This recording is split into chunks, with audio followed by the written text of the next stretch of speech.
I would pay 100 pounds just to see him hang. 200 pounds. Proceed. 300 pounds. Any last requests, pig?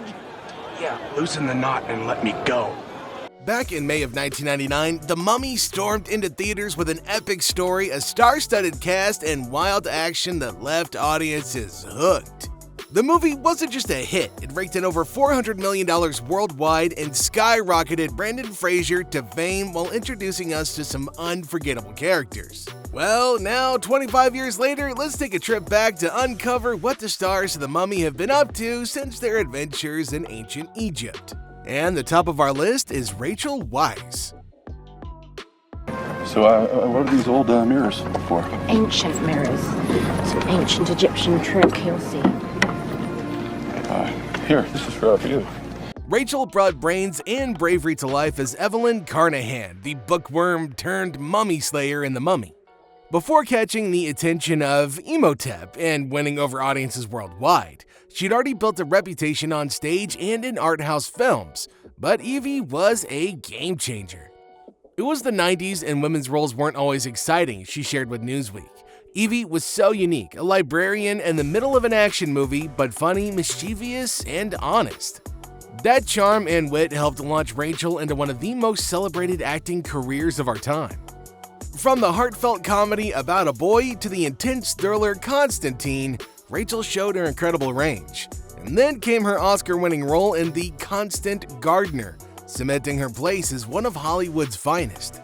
And she didn't stop there. Rachel wowed audiences in the mind-bending drama The Fountain, shined as a scene stealer in The Brothers Bloom, and balanced big-budget hits like The Lovely Bones with intimate films like The Deep Blue Sea.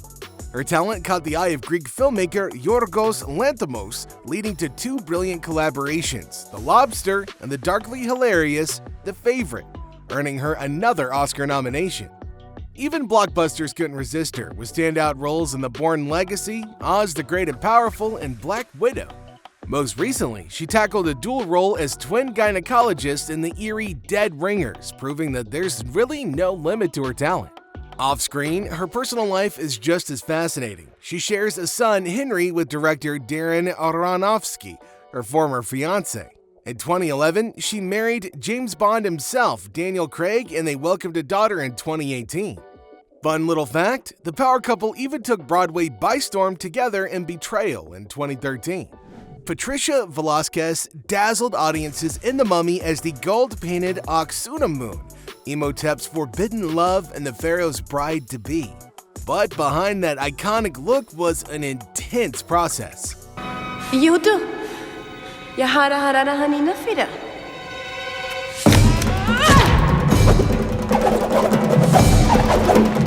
After returning to The Mummy Returns with an expanded role, Patricia explored new territories in her career. She brought laughs as Marta on Arrested Development, added some drama to Rescue Me, and stirred emotions in The L Word. More recently, she sent chills down spines in horror hits like The Curse of La Llorona and Malignant. Beyond acting, she's a passionate humanitarian. She founded the Wayuutaya Foundation to support the indigenous Wayu people of Venezuela and Colombia, earning her the title of UNESCO Artist for Peace in 2003. On a personal front, Patricia is a proud mother of her daughter, Maya, and shares her life with businesswoman Allison Lawton. Moving on, we have Brendan Fraser. So, Brendan Fraser became a household name as Rick O'Connell, the fearless treasure hunter and French Foreign Legion captain who battled mummies and stole hearts in The Mummy. Daddy! You're with me on this one, right? Oh, your strength gives me strength. Any last requests, pig? Yeah, loosen the knot and let me go. But before he was dodging curses and swinging swords, Fraser was already making waves in Hollywood. In the early 90s, he charmed audiences in comedies like Encino Man and Airheads, while also proving his dramatic chops in School Ties.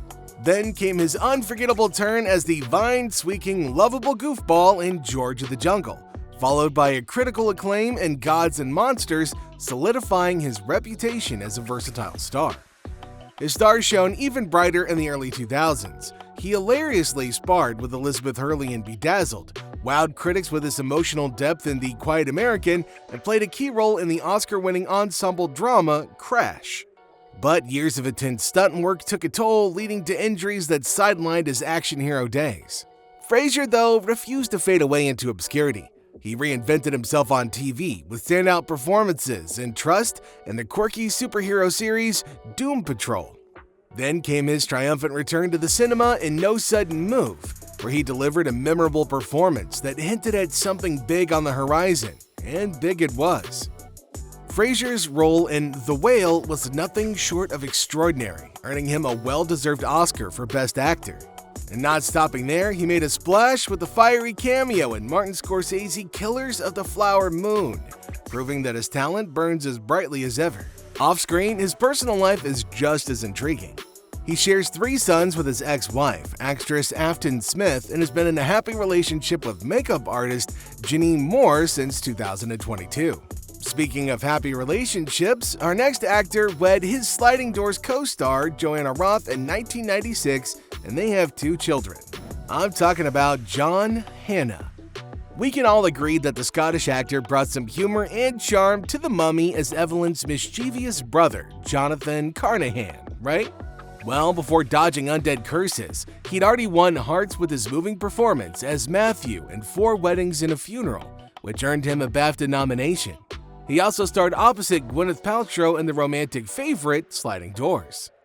Despite his success, The Mummy threw Hannah for a loop. I struggled a bit at first, he told EW in 2019. Brendan was the hero, Kevin J was doing the big comedy bits, and I was like, what am I doing here? The director Steve just said, mess around in the background. If it's funny, we'll catch it. And mess around he did, turning Jonathan into a fan-favorite character who returned for The Mummy Returns in 2001. His talent extended beyond the world of mummies. That same year, he shared the screen with Denzel Washington in the powerful biopic The Hurricane. He then found lasting success on TV, captivating audiences in series like the Spartacus franchise, the legal drama Damages, and as a villain in Marvel's Agents of S.H.I.E.L.D. Most recently, he delivered a memorable guest performance in HBO's critically acclaimed The Last of Us. From heartfelt dramas to undead adventures, it's fair to say that John's career proves that whether he's stealing scenes or stealing treasure, he's always a delight to watch. And finally, we have Kevin J. O'Connor. Kevin brought a mix of sleaze and humor to The Mummy as Benny, the conniving thief whose greed ultimately seals his fate. But then he's also the only actor who's a little different from the rest. How, you might ask?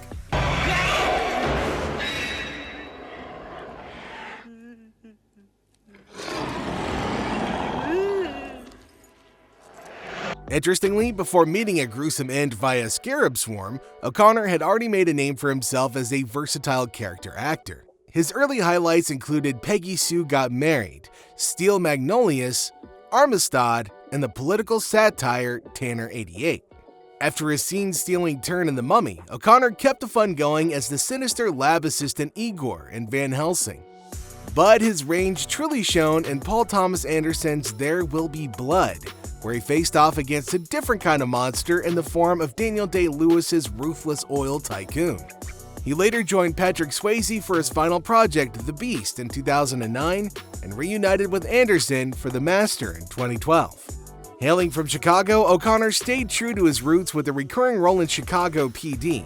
He also ventured into Stephen King territory with the miniseries 11/22/63. In more recent years, he's shown up in critically acclaimed projects like The Widows, Catch-22, and the dark comedy series Unbecoming a God in Central Florida, starring Kirsten Dunst. Well, if you could explore any one ancient treasure or curse, what would you try to uncover? Let us know in the comments below. Don't forget to like, subscribe, and hit that bell for more movie magic.